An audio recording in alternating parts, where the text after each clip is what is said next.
Media మిత్రులందరికీ నా నమస్కారం. ఈరోజు విశాఖపట్నంలో ప్రత్యేకంగా సిఫీ ఆధ్వర్యంలో 500 మెగావాట్స్ డేటా సెంటర్కి శంకుస్థాపన వేయడం జరిగింది. ఇప్పటికీ మీరు చూశారు, కూటమి ప్రభుత్వ అధికారంలోకి వచ్చిన తర్వాత విశాఖపట్నంలో పెట్టుబడుల విషయంలో కానీ అభివృద్ధి విషయంలో వేగంగా మేము పరిగెడుతున్నాం.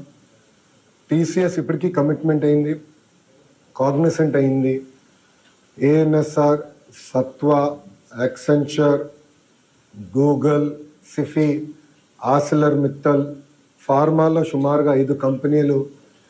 ఇట్లా మీరు చూస్తే $120 బిలియన్, $120 బిలియన్, సుమారుగా 10 లక్షల కోట్ల పెట్టుబడికి మేము ఒప్పందాలు కుదిరించుకున్నాం.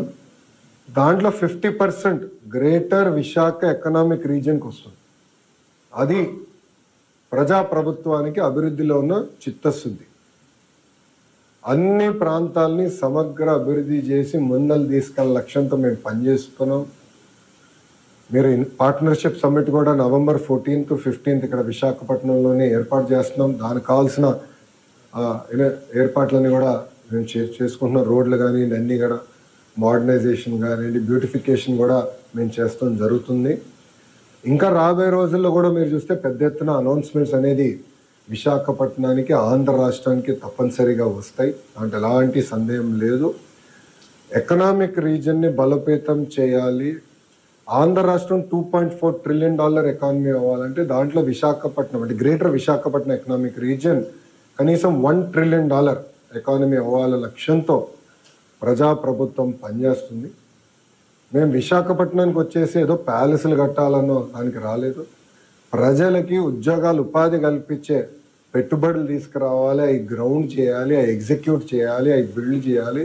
తద్వారా మన పిల్లలకి ఉద్యోగాలు వస్తున్న లక్ష్యంతో మేము పనిచేస్తున్నాం.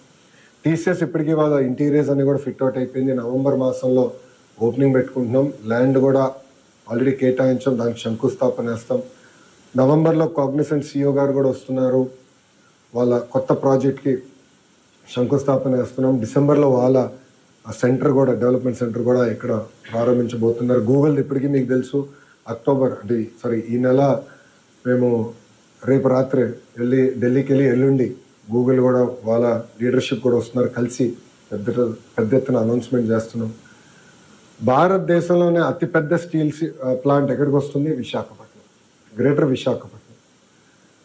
India single largest FDI investment ever ఎక్కడికి వస్తుంది? విశాఖపట్నం. అది మాకు ఈ ప్రాంతం పట్ల ఉన్న చిత్తశుద్ధి. అభివృద్ధి చేస్తాం. నా పైన అనేక ఆరోపణలు గతంలో వేశారు. 99 పైసలకి టాటా TCSకి కాగ్నిసెంట్కి ఇస్తున్నా, ఇది కరెక్ట్ కాదని వాళ్ళు ఆనాడు నా పైన ఆరోపణలు చేశారు. పులివెందల ఎమ్మెల్యే గారు కూడా స్వయంగా అది చెప్పారు. ఈరోజు నేను వాళ్ళని ప్రశ్నిస్తున్నాను. చేయాలా చేయకూడదా అని వాళ్ళని ప్రశ్నిస్తున్నాను. TCSకి 99 పైసల్లో భూమి ఇస్తాం తప్ప అని వాళ్ళని ప్రశ్నిస్తున్నాం. కాగ్నిసెంట్కి 99 పైసల్లో ఒక పాలసీ ద్వారా, లిఫ్ట్ పాలసీ ద్వారా అందిస్తాం తప్ప అని వాళ్ళని సూటిగా ప్రశ్నిస్తున్నా. ఇక్కడనే కోడిగుడ్డు మంత్రి ఉన్నాడు, ఆయన కూడా మాజీ మంత్రి ఉన్నాడు, కోడిగుడ్డు మాజీ మంత్రి, ఆయన కూడా అడగండి. వాళ్ళు 5 సంవత్సరాల్లో తీసుకురాలేని పరిశ్రమలు మొదటి 16 నెలల్లో మేము తీసుకొచ్చాం. అది మాకున్న చిత్తశుద్ధి. తీసుకొస్తామే కాదు, ఆ ప్రతి సంస్థ మేము గ్రౌండ్ చేస్తాం. తద్వారా యువతకి పెద్ద ఎత్తున ఉద్యోగాలు, ఉపాధి కల్పించే లక్ష్యంతో ప్రజాప్రభుత్వం పనిచేస్తుంది. ఇంతేకాకుండా ఈరోజు నేను ప్రత్యేకంగా ఈ 4 జిల్లాల కలెక్టర్ల గారిని కూడా రమ్మని కోరాను. వచ్చాం, సుమారుగా 40 నిమిషాలు మేము మీటింగ్ పెట్టుకున్నాం. అక్కడే గ్రేటర్ ఎకనామిక్ రీజియన్ తయారు చేయాలన్నప్పుడు కావాల్సిన ఇన్ఫ్రాస్ట్రక్చర్ ఏంటి, రోడ్స్ ఏంటి, ప్రభుత్వ భూములు ఎక్కడ ఉన్నాయి, అవన్నీ ఎట్లా అన్లాక్ చేయాలి, ఇది మొత్తం ఒక ఇంటిగ్రేటెడ్ అప్రోచ్ కింద చేయాలని లక్ష్యంతో వాళ్ళందరినీ పిలిచాను, వాళ్ళకి బ్రీఫింగ్ ఇచ్చాం. మొన్న గూగుల్ది క్యాబినెట్లో క్లియర్ చేసేటప్పుడు గౌరవ ముఖ్యమంత్రి గారు చాలా స్పష్టంగా ఇప్పటి నుంచే మీరు ప్లాన్ చేయండి గ్రేటర్ ఎకనామిక్ రీజియన్, మళ్ళీ తర్వాత ట్రాఫిక్ జామ్లు వచ్చిందాక రోడ్లు వేస్తాం కాదు, ముందలే ప్రిపేర్ అవ్వండి. ఎందుకంటే రాబోయే 5 సంవత్సరాలు 5 లక్షల మంది ఒక IT రంగంలోనే ఉద్యోగాలు కల్పించాల లక్ష్యంతో మేము పనిచేస్తాం. 5 lakhs. నేను ఈరోజు స్పీచ్లో కూడా చెప్పాను, ఈరోజు విశాఖపట్నం చూస్తే 94 హైదరాబాద్ నాకు గుర్తొస్తుంది. హైదరాబాద్కి 30 సంవత్సరాలు పట్టింది ఈరోజు ఈ స్థాయికి వచ్చేదానికి. 10 సంవత్సరాల్లో మేము అదే విశాఖపట్నంలో చేసి చూపిస్తాం. అంత పెట్టుబడులు వస్తాయి, ఉద్యోగాలు కల్పిస్తాం, డైరెక్ట్ ఇండైరెక్ట్. కానీ ఇది చేయాలంటే ఒక కాంప్రహెన్సివ్ విజన్ అనేది అవసరం, కాంప్రహెన్సివ్ ప్లానింగ్ అనేది అవసరం, ఇంటిగ్రేటెడ్ అప్రోచ్ అనేది చాలా చాలా అవసరం. ఆ దిశగా మేము పనిచేస్తున్నాం. ప్రజలందరికీ, ఉత్తరాంధ్ర ప్రజలందరికీ ఒకటే చెప్తున్నాం, ఒకే రాష్ట్రం, ఒకే రాజధాని, కానీ అభివృద్ధి వికేంద్రీకరణ నినాదంతో ఆనాడు మేము మీ ముందరికి వచ్చాం. 94% సీట్లతో మీరు గెలిపించి, ఆశీర్వదించి, దీవించి మమ్మల్ని మీరు గెలిపించారు. ఆ మ్యాండేట్ ఏదైతే మీరు మాకు ఇచ్చారో నిలబెట్టుకోవాల్సిన బాధ్యత మా పైన ఉంది. అభివృద్ధి, సంక్షేమ రెండు జోడెద్దుల బండిలాగా ముందలు తీసుకెళ్ళి అన్ని ప్రాంతాలు సమగ్ర అభివృద్ధి చేసి పెద్ద ఎత్తున మన పిల్లలకి ఉద్యోగాలు, ఉపాధి కల్పించే లక్ష్యంతో మేము పనిచేస్తామని ప్రజలందరూ కూడా తెలుపుకుంటూ, ఇంకా మీడియా మిత్రులు ఏమనుకోకపోతే నేను బయలుదేరుతాను, ఎందుకంటే లేట్ అవుతుంది.